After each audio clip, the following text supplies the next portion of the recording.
It's pure joy to be back with you once again, isn't it, Ronnie? Indeed it is. And in a packed programme tonight, we shall be showing you the new Mafia scarecrow. It's so terrifying, not only do the birds not take any seed, they bring back the seed they took last year. And we'll be out and about with the Bishop of Bath and Wells to see him consecrate a swimming pool, bless 3 wells, confirm a B-day and christen a low-level suite. In the High Court today, a man complained of a noise made by an amorous couple in the flat above. Each evening, they'd sing the red flag, then eat supper and have fun on the sofa and take a very naughty bath together. So every night, it was hammer and sickle, cheese and pickle, slap and tickle and bubble and squeak. Complaints were made following the annual chef's fancy dress ball last night. A woman dressed only in gooseberries and cream made an improper suggestion to a man dressed in cake and sherry. She made a proper fool of herself and he got a trifle excited. Mr. Osbert Grove, Britain's worst postman, who claims he was wrongfully dismissed by the GPO, today delivered a petition to the Queen at 19 Riversdale Road, Ashton-under-Lyne. Finally, Rollo Belch, Britain's most bilious man, suffered a major setback today in his bid to sue the old Istanbul Doner Kebab House. His stomach settled out of court. But now a sketch featuring Mr. Ronnie Corbett in the role of a schoolboy with short legs who learns to play the cello side saddle.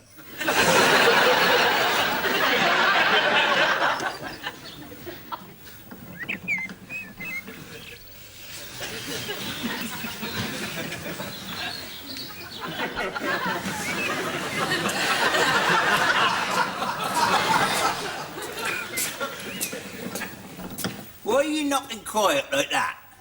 Well, I don't want to wake anyone up. Oh, is that good? Yeah. Is this 24 Mildew Terrace? No, this is 63 Puddle Duck Lane. Well, that's near enough. I've got this parcel here for Mr. Jones. Mr. J-O-N... Oh, that's me, Robinson. It's me, Have you got any identification on you, like something addressed to you, like? Well, of course I have. That. Oh, yeah, that's good enough, yeah. Righto, you go in and I'll knock. Well, I can't get in, it's locked. Oh, well, you knock.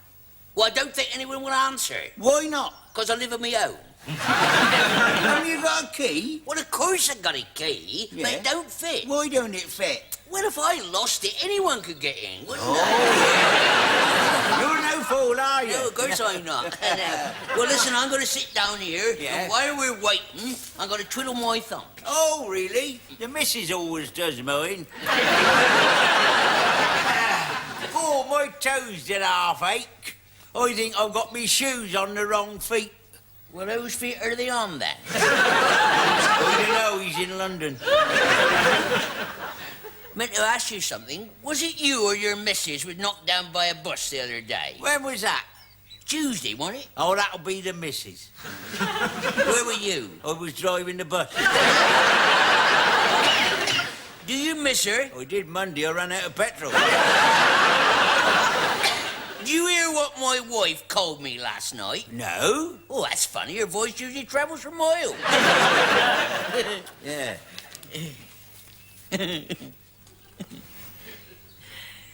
What are you laughing at in that paper? I don't know. I can't read. Oh, we can't give it here. Oh, look, it says, Vicar posed as duck in blue movies with Girl Guides. You never read that. You're a friend of the vicar's. Oh, no, it says here, the vicar has 3 previous convictions and the duck has 6. Terrible thing happened to my brother, you know, on his wedding night. Oh? Well, not actually him, to his bride. They locked her in the bathroom and dressed the duck up in all the bridal gear. Oh, did he notice? Not to the following Easter, no. He gave her an egg and she sat in it. Yeah, well, I can sympathise with her because I'm short-sighted. Can you see that cow there? What, the near cow or the far cow? The near one. No. I can't even see as far as me glasses. I'll tell you what, I've always wondered this. Is Engelbert Humperdinck his real name? Is Engelbert Humperdinck whose real name? Tom Jones.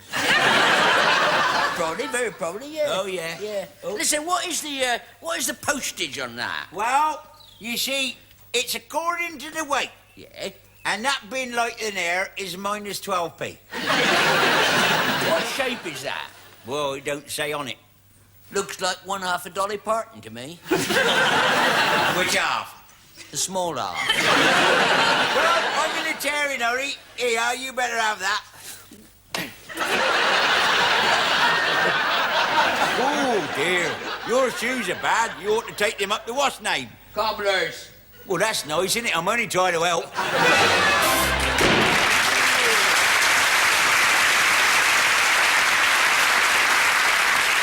This evening with another of his own compositions, Why Can't It Wait Till Morning? Ladies and gentlemen, Phil Collins.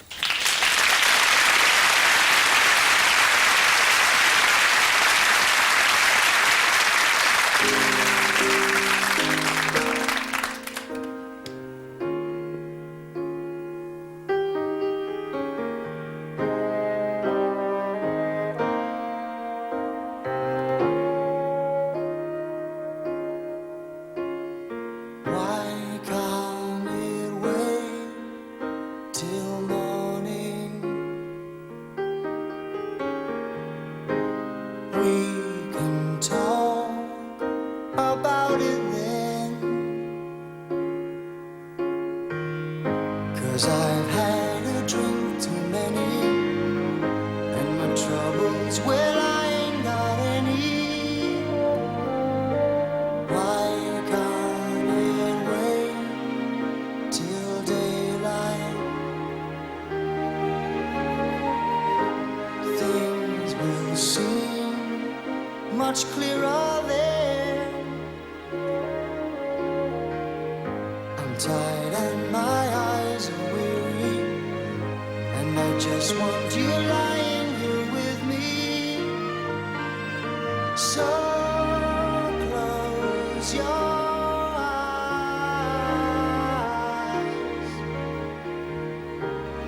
I'll make it oh so nice. Well, I don't wanna think about what we've said, and I don't wanna know why we hurt ourselves. 'Cause I just wanna hold you so close to me. It'll take care of itself, and I wanna sleep, so why can't it wait till next time? 'Cause that time may never come. Stay here with your arms around me. You're going nowhere without me. So close your eyes. I'll make it oh so nice for you.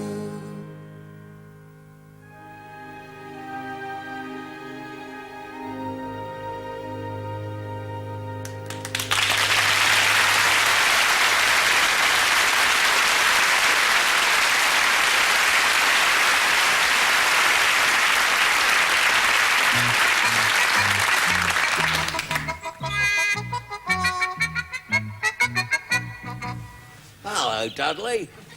How's your car? Why? What's the matter with it? What's the matter with it? I found it. Found it? Well, where then? In a tobacconist. Someone must have dropped it on the counter. That's criminal, that is. Well, only if you get caught. Anyway, there's nothing wrong with crime, is there? I mean, look at Robin Hood, eh? I mean, he was a hero. We never stopped robbing people. Well, yeah, but he only robbed the rich. Yeah, you know why, don't you? Why? Well, 'cause the poor ain't got any money. Any crime in your family at all, Dudley, I mean? Oh, yeah, my sister. She's a stripper. Well, that's not a crime, is it? Hey, take your clothes off. Oh, no, she don't take her clothes off. She goes up on the roofs and takes the lead off. My brother was up before the beat once, you know, for lighting fireworks in the street. Selling him, was he, eh? Yeah. Right. I know what to do with you, my man, said the judge. I shall make the punishment fit the crime, he says. I'm gonna do to you what you done to them fireworks, he says. Well, what do you do then? He let him off.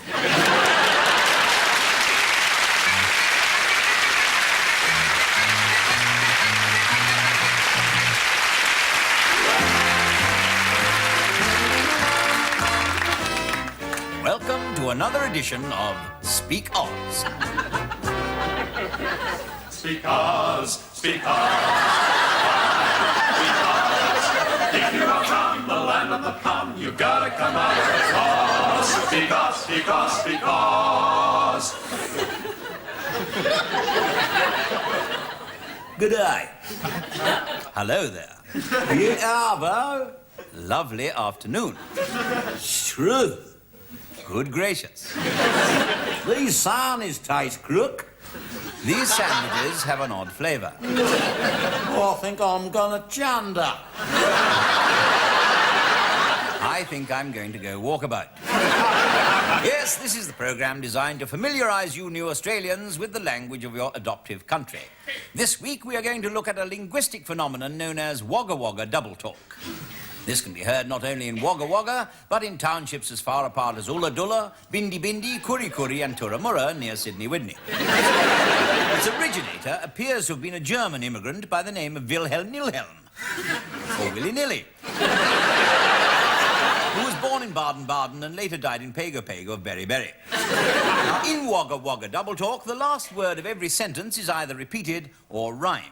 A typical greeting, therefore, will be "G'day, Ray."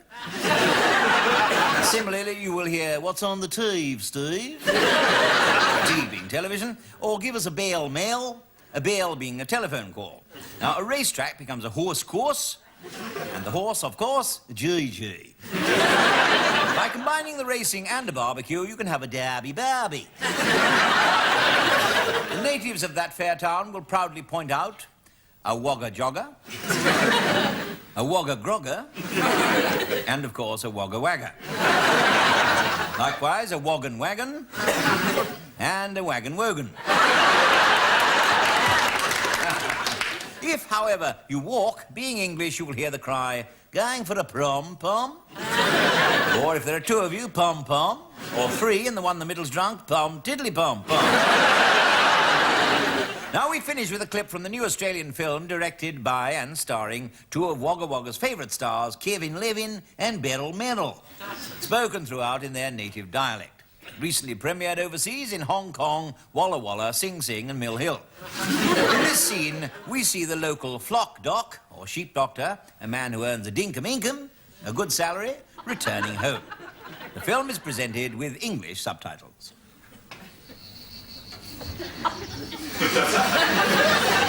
Well, well.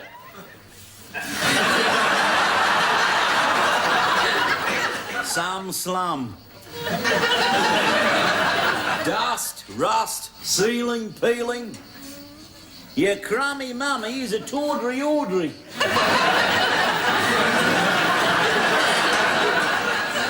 Pooh, blue. Your pong as strong as a boomer's bloomers. Oh, hell's bells. Another pommy consummy. Oh, that tastes worse than a kiwi's wee-wee. Look, I've got a right to some pakataka. Hot pot, roly-poly, couscous, paw. Oh, there, come, now. Yeah, I'm a silly Billy. Look, what say we go downtown? We could go and see the local Amdram. They're doing Floradora. No go. All right, then. How about coming up on the Z bed for a little hanky-panky?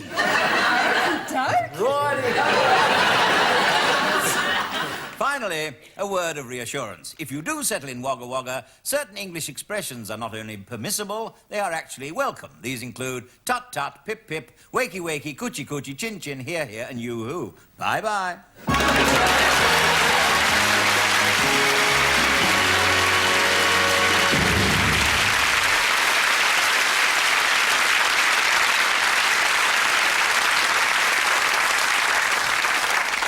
Morrow, Master Shakespeare. Hello, milkman. How fares thy goodly self this many a day? Wish you'd speak the flaming Queen's English. Pint of gold chop, please. You don't sound very happy, sir. Something wrong with your latest play? You're not wrong there, sunshine. I'm in a right 2 and 8 over it, I'll tell you that. Might I, perchance, take an itsy-bitsy gander? By all means, yes, you have a little butcher's there. Have a look. Oh, What do we know? No, we don't like it. What do you mean? no. Would it not be a shade better to say, now is the winter of our discontent made glorious summer by this son of York? Well, that's all a bit fancy, isn't it, eh? Bit on top, that. And what's the matter what I writ there, you know? Ruddy cold, I said to Yorkie, think I'll have a week in talkie. I mean, that's all right, isn't it? Rhymes, if you say it quick. Relax, a certain magic, sir. Oh. Listen, I'll tell you what, I was working on another piece the other day. I'll get you to have a look at this. See what you think of that. See your opinion of that. Carry on, Othello. Good title, don't you think? It lacks class. I mean, the main character, Othello, does he have to be a bookies runner? No. Could be a pork butcher or something like that. Social worker, something No, I like fear you missed the point entirely, sir. No. He should be a romantic, a soldier, perchance. Well, what do you mean, Sergeant Major Othello? In charge of the cookhouse, something like that? Well, if you want to make it more avant-garde, he could be coloured. That's a good idea. Change the title. Chocolate Soldier, we could call it. A bit of a joke there, as a matter of fact. A joke? Yes, a bit of a joke, a bit of a gag, you see. Someone in the audience could shout out, sing us a bit from the Chocolate Soldier, you see. Then Othello could say, which bit? And the lady would shout back, the bit with the nuts in. They're very well in Hamlet, you see. Then you put him in a pair of loose tights, you know, just to give it more point. Yes, I must say, it needs a little soupçon sex somewhere in there. What do you mean, soups on it? Have a look at that. Mrs. Othello, Gladys, near Ponsford, married 27 years, 11 children, 12th on the way. I mean, I think you've got to admit that in the How's Your Father department, Othello was quite tasty. Well, far be it from me to criticise the great William Shakespeare, but it certainly doesn't set one's pulses racing. Perhaps I should go back to selling insurance. What do you think? Oh, pox on that, sir. It would be a crime indeed to deprive the world of the majesty of your great works. Listen, there's another thing I was working on the other day. Have a butcher's at that, see what you think. Oh, Julius Caesar. Yes. Don't like it, do you? You don't like it at all, I can tell. Well, what would you have writ? Eh? Well, I would have written something like, friends, Romans, countrymen, lend me your ears. I come to bury Caesar, not to praise him. Well, that's a bit poncy, isn't it? A bit I mean, look, we'd better plant Caesar before very long. It's a very hot day and he's starting to pong.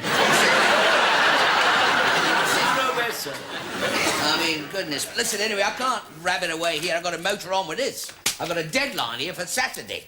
Richard the 111th. I never started it. What seems to be the problem with that one? Well, I'm stuck right at the end, you see. He's just finished the battle, Richard, you see. He's all in his jack. He's just standing there. He's trying to call for help, you see. Calling basically for help, and I can think of nothing for him to say. Well, much as I would like to stay and proffer my assistance, I fear my milk round is still very long, and all on foot. How weary, stale, flat, and unprofitable seem to me all the uses of this world. You ought to get the co-op to give you some transport. Ah, if only. A horse, my kingdom for a horse. That is it. That is what Richard could say at the battlefield. That is it. I fought so hard, me legs gone wonky. Will somebody fetch me a bleeding donkey?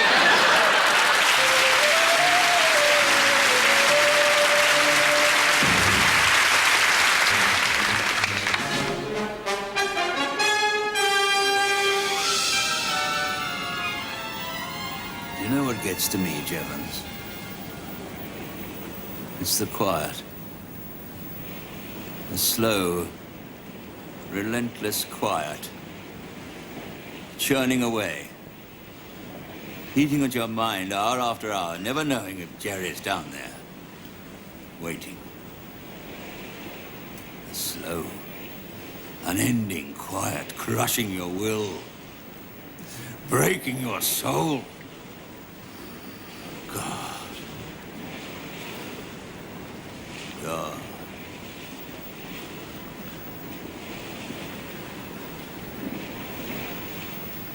Chick, chick, chick, chick, chick.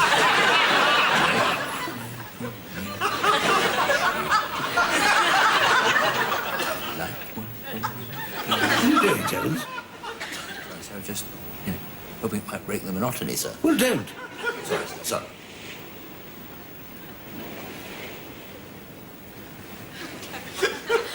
Was it the wrong tune? What? The wrong tune. No, of course it wasn't.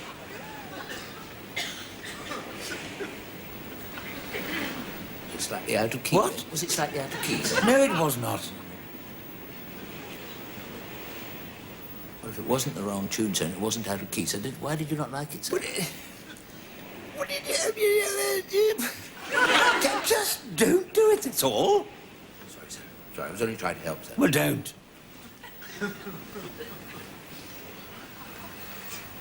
God, it's quiet. Listen to that. Did you hear that? Not a sound. Just the knowledge that somewhere, down there, Jerry's sitting it out, waiting for us to make a move, to make a mistake. I can't stand it. Not a sound, not a whisper, relentless, eating at every sinew. I can't stand it.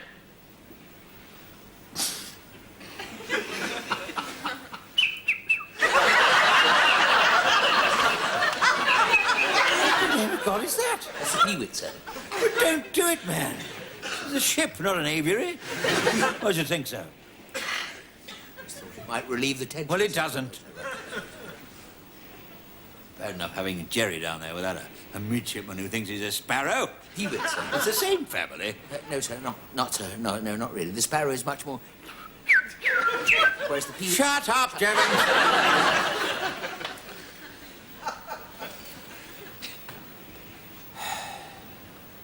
God, it's quiet. It's so damn quiet. Not a sound, not a whisper, just this damn silence clawing at your brain day after day. God, I don't know how much more of this I could take. I really don't. How much more I can take before I crack. How are you then? I'm very well, thank you. I'm a bit lonely, but I'm very well.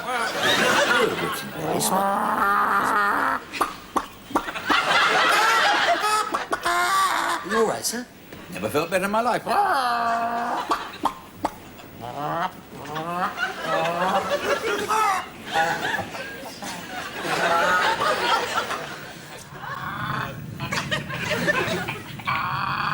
What do you make of this, Herr Ulrich?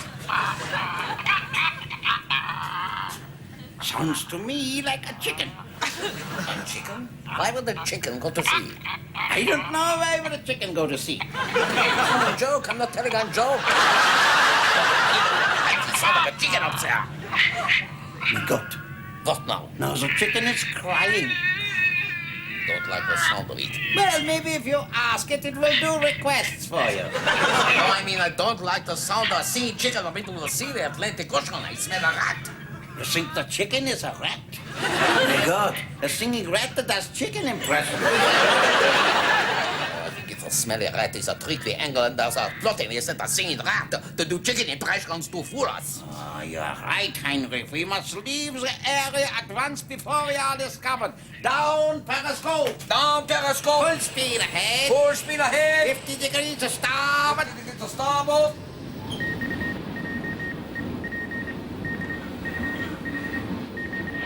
Was macht diese Hühner Innenlandizität?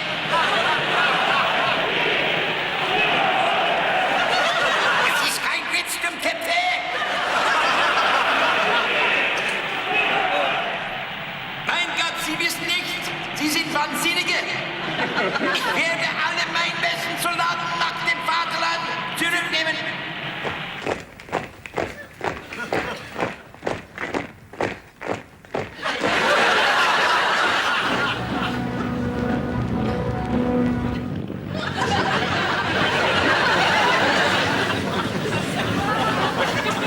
Wonder what Jerry's up to now, sir. I wish I knew, Jevons. God, I wish I knew.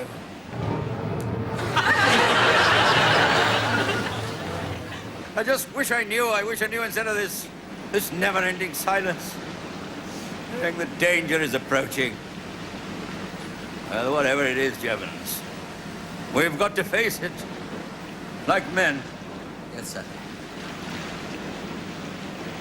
There may be trouble ahead, but while there's moonlight and music and love and romance,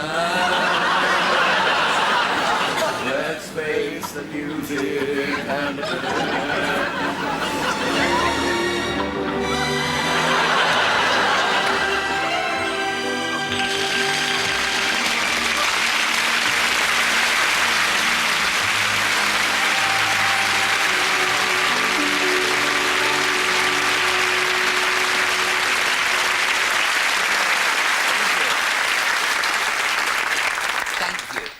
Here is a very funny story, which got very big laughs when I told it last year in Las Vegas. So I'd like to, yeah. So I'd like to, no, I say Las Vegas, you know, it wasn't actually in Las Vegas, obviously. More, you know, sort of outside Las Vegas. Islington, actually. Incidentally, I'd like to say that it hasn't changed me at all. No, it has not. Oh, no, it was very easy, just because I've now topped the bill at the Islington Derby and Joan Club's annual dinner and breakdance. To get all starry and big time, but that is not my style. I shall still be there in person next week when the Ronnie Corbett Fan Club holds its annual rally in Trafalgar Square, or if wet, in a diving suit. By the way, before I go any further, I have promised to dedicate this joke tonight to our executive producer, a very distinguished and senior man here at the BBC, and tipped by some to get a car parking space in Michael Grade's birthday honour list. My goodness, there is a man who's come a long way since he started out in this business as a roadie for Tubby the Tuba. I met him for lunch today up in the BBC self-service canteen, where there was a bit of a hiatus. All the trays had come to a standstill due to a points failure at Gooseberry Crumble. And over by the bar, there was a bit of a celebration going on. In fact, I think some of the stagehands had got a bit carried away because when I arrived, Selina Scott was being dusted for fingerprints. Apparently the grape was flowing because one of the BBC weatherman had just become a father, funnily enough, you know, tonight and all night. The baby was said to be fine with occasional drizzle later in the day. Which reminds me, a little wave, if I may, to my wife and the mother of my children, in case either of them is looking in. No, that's just a little joke to cheer her up. She is rather on edge tonight, my wife, because she has just finished writing her first ever romantic novel, due to be published tomorrow. An amazing achievement, really. 800 sizzling pages of love, lust, and raw passion, which started out as a note to the milkman. Last night, we invited a few media people around for dinner, you know, to launch it. Evening which got off to a bad start when Janet Street Porter wandered into the kitchen and the waste disposal unit went for her.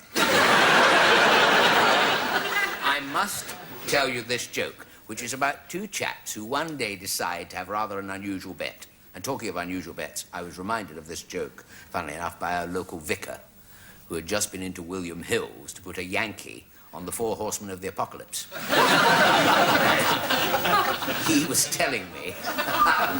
erudite joke there. Too erudite. Anyway, and he was... certainly for me. Anyway, he was telling me... I'm rocking about quite a lot tonight. He was telling me that he has been having a lot of trouble with his health, that is the vicar, you know, lately. Grumbling appendix. Strangely enough, when I went into my hospital to have my appendix, I had a terrible time of it. You know, it was one of those operating theatres with a gallery of medical students looking on, you know. I was booed off halfway through the operation. To a slow hand clap and cries of, "Bring back the tonsillectomy!" You know, I knew I should never have gone in there because it was one of those trendy progressive hospitals, you know. If your child gets a saucepan stuck in its head, they send round 3 psychiatrists with saucepans on their heads to relate to the experience. And if a patient's temperature is up, a Catholic priest with a megaphone tries to talk it down. I digress. And when we return at last to the story of these two chaps who one day go to the cinema to see a John Wayne film. I can't remember which one. I think it was the one, you know, which he played a cowboy. Anyway. But before they go in, the first chap turns to his friend, he says, here, he said, I'm going to bet you £10 at the end of this film, John Wayne falls off his horse. The other chap says, all right, he says, I bet you £10 at the end of the film that John Wayne doesn't fall off his horse. So the bet is agreed. In they go, and sure enough, at the end of the film, John Wayne, having cleaned up the Wild West with one hand, anxious to get as far away as possible before Pearl and Dean come on, leaps onto his trusty steed and splat, falls off the horse right on his face. Out come the two chaps. The first one pockets the tenner. He said, there. He said, here. He said, I must be honest. He said, I've seen that film before and I knew he fell off his horse. And his friend said, yes. He said, I've got to be honest too. He said, I've seen it before as well. But I didn't think the silly fool would do it again.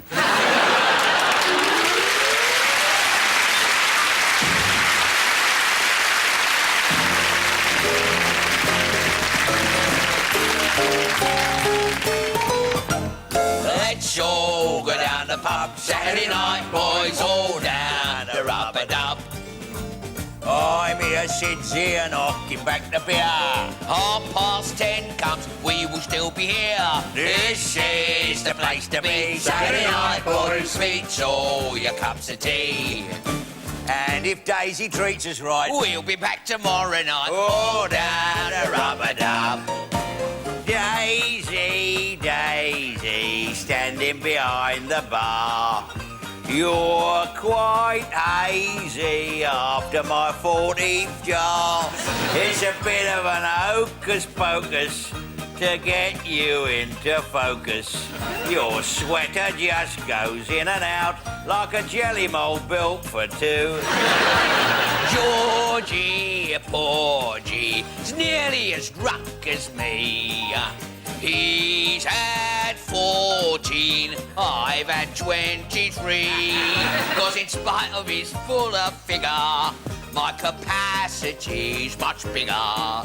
My hollow legs are like two kegs, and I'm filling my wellies too. Sitting here looking at all the birds helps us pass the time. Some are too coarse for words and some are really sublime. And we tempt them all with liquor of every sort. All I can offer is old and stout. With me they get something short. If this was the only pub in the world, I still wouldn't eat their pies. Nothing could be lousier than the food in here. It's so bad it nearly puts you off your beer. If you have their ploughman's lunch, I swear, it tastes just like mud and straw. Picked a pie up and broke me fingernail. The cook here got the sack from British Rail. If this was the only pub in the world, we'd eat at the vet's next door. Still, the drink is pretty good. Lively lot of folks here. Funny lot of jokes here. Mild and a picture from the wood. Finest in the old Kent Road. Oh, blimey. Finest in the old Kent Road. Oh, mine's a pint of brown, I find the stuff in town. Spent the rent, but what the heck? Get the nectar down your neck. Keep your pecker up, lads, or life will ground you down. Let's not ease up, let's have an ease up. Mine's a pint of brown. Any old time, I'll drink any old time. Now and then, same again. You keep paying and I won't say when. 10:30, gentlemen, it's way past closing time. With a little bit shut, I'll be back for more next time. Next time. Any old time, the finest stuff in town. Spend the rent, but what the heck? Get the nectar down your neck. Keep your pecker up, lads, or life will ground you down. With a little bit shut, I'll be back for more next time. Next time. Oh, what a rotten song, what a rotten song, what a rotten song. Oh, what a rotten song, what a rotten singer too.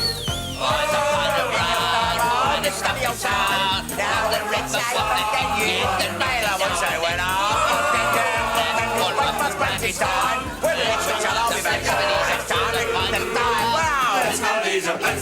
Mine's a pint of brown.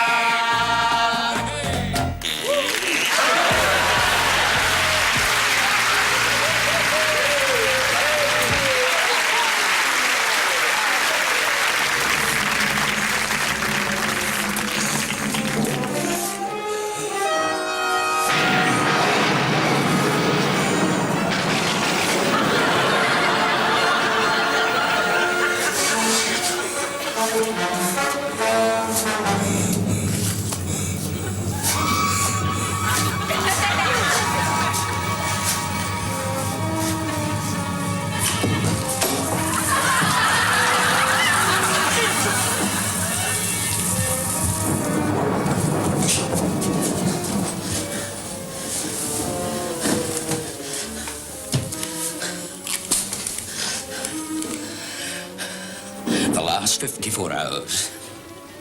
Seems like a hideous nightmare. Even now, I can't believe it happened.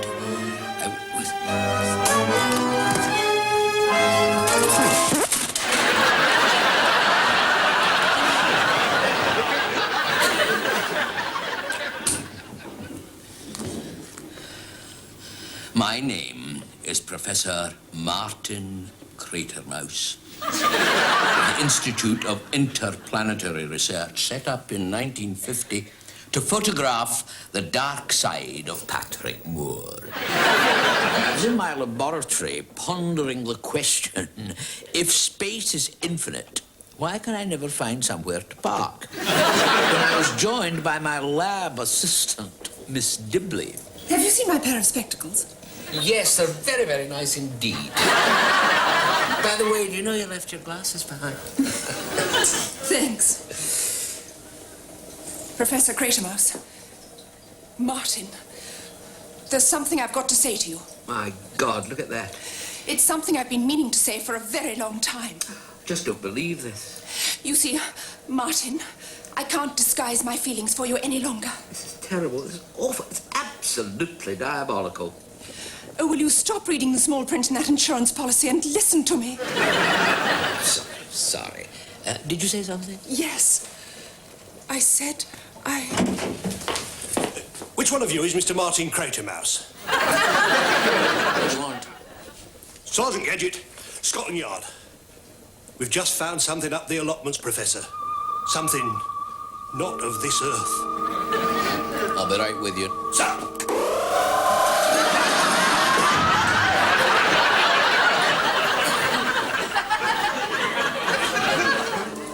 This is Mrs. Thruscott, who made the discovery.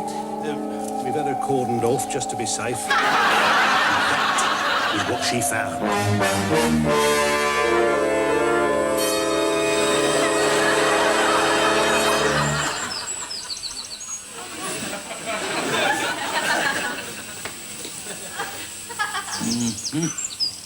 Well, it is my belief, Sergeant, that this is no ordinary cauliflower.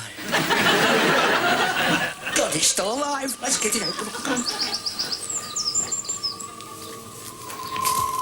Good God. it's all green. It's hideous. And it's got a worm up its nose. Reminds me a wee bit of an air hostess I used to go out with. I think he's coming round. Perhaps he's hungry. Try a banana. See if he takes that. This banana. Banana. Banana. Banana. That's right. Food. This is food. Eat food. Eat food. Eat food. Excellent, excellent. Eat food. Excellent. We're getting through to him. Eat food. Try a wee drink.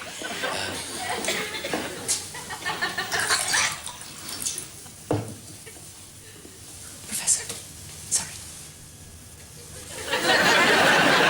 Now this is water. Water. Water, that's right. You drink water in the mouth. As a mouth. Right, there we are. In the mouth. And the mouth. We are making some progress, Miss Dibley. However, with alien life forms of this sort, it's never easy. Have to do some further examinations, I'm afraid. Would you mind bringing over the X-ray scanner? Thank you. Certainly, Professor.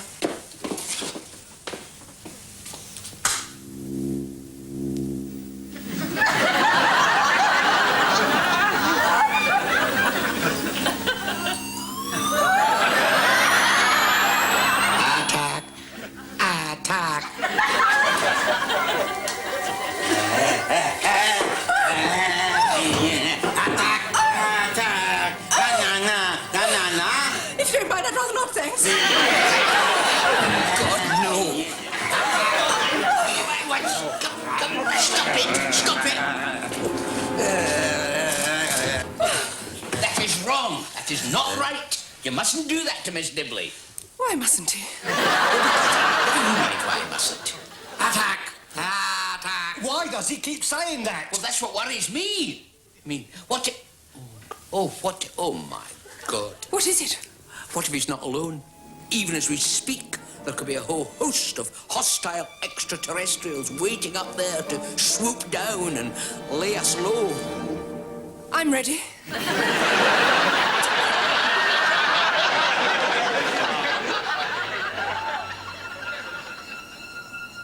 That little sleeping draught seems to have done the trick.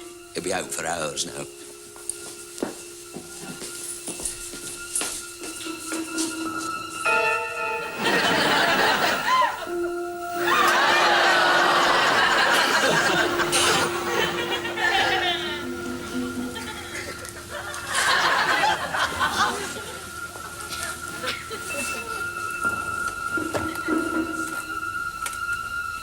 Where does this bus go to? What's the sound on the outside, pal?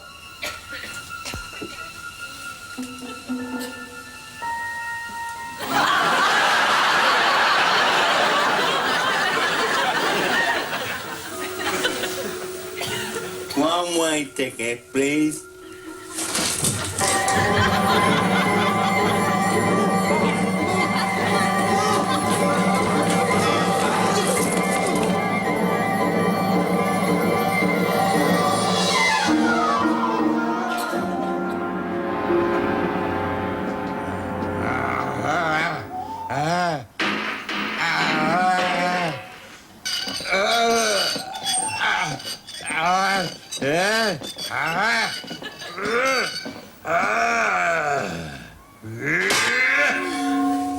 Oh, Trevor.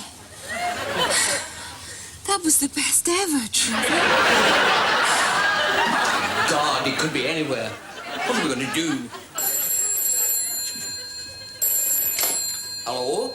Crater Mouse, we've just found your alien. I can't be sure, but I think he was trying to get back to Mars.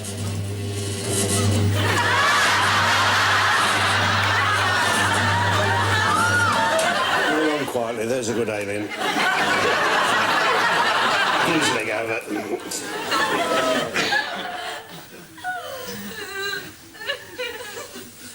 You sure the sodium pentothal will keep him under? Well, if it doesn't, we'll just have to...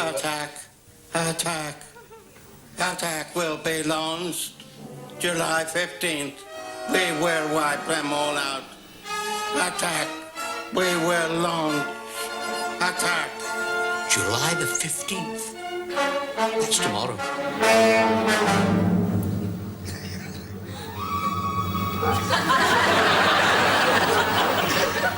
Notified NATO, the Kremlin and the Pentagon, and all international forces, east and west, have been placed on full military alert. If this is the end of the world as we know it, I want to tell you, I love you, Martin. Miss Dibley. Beverly.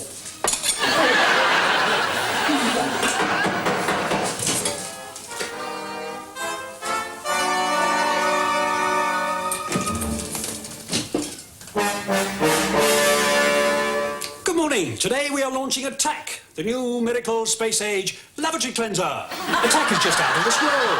Any germs lurking under the rim, we'll wipe them all out. And the ceilings are astronomical with, my God, Horace. Horace? Dennis. Oh, my poor head. Giving up for dead, Horace. When you fell out of a helicopter yesterday, my God, I thought... Helicopter? Helicopter? I don't know what's been happening to me the last 24 hours. I think I've been delirious. You mean you're both not from another planet? No, Cricklewood, but you're close. Oh, I've got a terrible head. Well, it's a good either. You must understand it's a mistake anyone could have made, Sergeant. You've made me look a right twit, Crater Mouse. I'll kill you! There's no need to. Just hold the compassion, please. Oh, please. And I suppose I deserved it. Green-skinned aliens from outer space. It's pure science fiction. Never happened in my lifetime. on that, Professor.